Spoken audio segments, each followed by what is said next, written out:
మా అందరి జర్నీ మీ అందరికీ తెలిసిందే, కొత్తగా చెప్పేదేం లేదు. నాది, శిరీష్ గారిది అండ్ మాతో పాటు లక్ష్మణ్ గారు ఉండేవారు. సో ఎక్కడో ఆటోమొబైల్ ఫీల్డ్లో నుంచి మొదలై సినిమా పైన ఇంట్రెస్ట్తో డిస్ట్రిబ్యూటర్, అక్కడి నుంచి ప్రొడ్యూసర్గా ప్రొడక్షన్ అవుతున్న 20 సంవత్సరాలు సక్సెస్ఫుల్గా రీచ్ చేశాం. So Harshit is biotech engineering చెయ్యాలి అని వాళ్ళ mother is very good student, బాగా చదువుకోవాలని. సో వాడికి ఒక క్రుషల్ టైం వచ్చినప్పుడు మేమందరం వెకేషన్కి వెళ్ళేటప్పుడు బస్లో కాన్వర్సేషన్ వచ్చింది.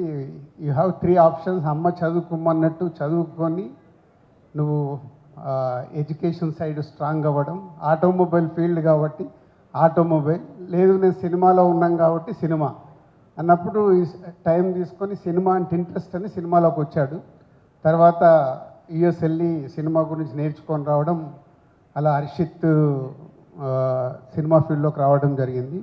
అలాగే అన్సిత సో సినిమాలు చూస్తూ అన్నీ చేస్తూ షూటింగ్లు వస్తూ ఉండేది, కానీ ఎప్పుడు సినిమా ఫీల్డ్లోకి వస్తుందని నేను ఎక్స్పెక్ట్ చేయలేదు. బట్ ఎంబీఏ చేసిన తర్వాత మా థియేటర్స్ చూసుకోవడానికి అకౌంట్స్ అవిటికి బాగుంటుంది చూసుకో అని చెప్పా. దాని తర్వాత మ్యారేజ్ తర్వాత షీజ్ ఆల్సో ప్రొడక్షన్ ఈ ఐడియా వచ్చినప్పుడు, దిల్ రాజు ప్రొడక్షన్ ఐడియా వచ్చినప్పుడు అన్సిత హర్షిత్తో జాయిన్ అవుతానని దిల్ రాజు ప్రొడక్షన్ స్టార్ట్ చేయడం జరిగింది. అలాగే ఆశీష్ చిన్నప్పటి నుంచి బాగా డ్యాన్సులు చేసేవాడు. ఫంక్షన్లలో మా దాంట్లో అందరం కలిసి మనరే బాగా డ్యాన్సులు చేస్తున్నావు, మేబీ నువ్వు ఎప్పటికన్నా హీరో అవుతావేమని. ఆశీష్లో అది ఎక్కడో అది పడిపోయింది. ఆశీష్ కూడా 1 డే వచ్చి ఏంటంటే అదే అన్నారు కదా హీరోని అవుతానంటే, హీరోని అవ్వడం అంటే అంత ఈజీ కాదు. You want work hard.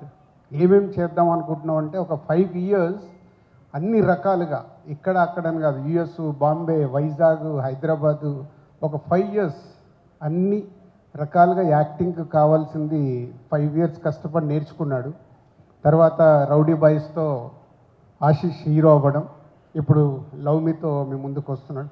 అంటే వీళ్ళందరి గురించి ఇప్పుడు నేను ఎందుకు చెప్తున్నానంటే, ఏదో ఈజీగా మేమున్నాం కదా అని వాళ్ళు సినిమా ఫీల్డ్లోకి రాలేదు. ఎవరెవరు ఇంట్రెస్ట్ దాంతో జర్నీ చేస్తూ వచ్చారు. సో ఇప్పుడు వాళ్ళు రావడం గొప్ప కాదు, ఇప్పుడు వచ్చింది మేము క్రియేట్ చేసింది 20 years నుంచి వాళ్ళు నిలబడుతూ దీన్ని నిలబెట్టడం వాళ్ళకి ఛాలెంజ్. దానికోసం వాళ్ళు డే అండ్ నైట్ వర్క్ చేయాలి. It's not easy. మేమేమో బిగినింగ్లో వచ్చినప్పుడు చాలా ఈజీ, మాకు నచ్చింది చేసుకుంటూ సక్సెస్ఫుల్ చేసుకుంటూ వచ్చాం. వాళ్ళేమో బ్రాండ్తోనే స్టార్ట్ అయ్యారు కాబట్టి ఇటు మీడియా కానీ అటు ఆడియన్స్ కానీ వాళ్ళు ఏది చేసినా 360 degrees అబ్జర్వ్ చేస్తూ ఉంటారు. So it's not easy. Harshit and Ansita producers కంటే మనం డబ్బు ఇన్వెస్ట్ చేస్తాం. ఫెయిల్యూర్ అయినప్పుడు డబ్బు పోతుంది, సక్సెస్ అయినప్పుడు డబ్బు వస్తుంది. కానీ దాంట్లో నుంచి నేర్చుకుంటే ప్రతి సినిమా ఛాలెంజింగ్గా ఉంటుంది. ఫెయిల్యూర్తో వీక్ అవ్వద్దు, సక్సెస్తో హెడ్కి ఎక్కించుకోవచ్చు, 2 ఈక్వల్.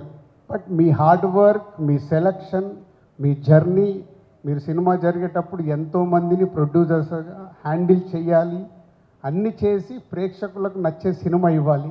దానికోసం మీ ఇద్దరు కథ దగ్గర నుంచి రిలీజ్ వరకు అన్నీ మేనేజ్ చేయడమే. ప్రొడ్యూసర్ అంటే డబ్బు పెడుతూ అందరినీ మేనేజ్ చేసి సక్సెస్ఫుల్ సినిమా ఇవ్వాలి. ఎప్పుడు ఇది ఒక్కటే గుర్తుపెట్టుకోండి. అండ్ ఆశీష్ స్టేట్మెంట్ బాగా ఇచ్చావు. ఇప్పుడు ఆర్యా సినిమాని కంపారిజన్ చేసుకుంటూ నాగాతో అరుణ్తో స్టేట్మెంట్ ఇచ్చావు. నేను ఎక్స్పెక్ట్ చేయలే, but your confidence super. But same time అంటే అల్లు అర్జున్ని నేను చాలా దగ్గర నుంచి చూశాను. ఆయన ప్రతి సినిమాకు పడ్డ హార్డ్ వర్క్ కానీ విజన్ కానీ, సినిమా తప్పితే ఇక్కడ ఏముండేది కాదు, అంత కష్టపడ్డాడు బన్నన్న.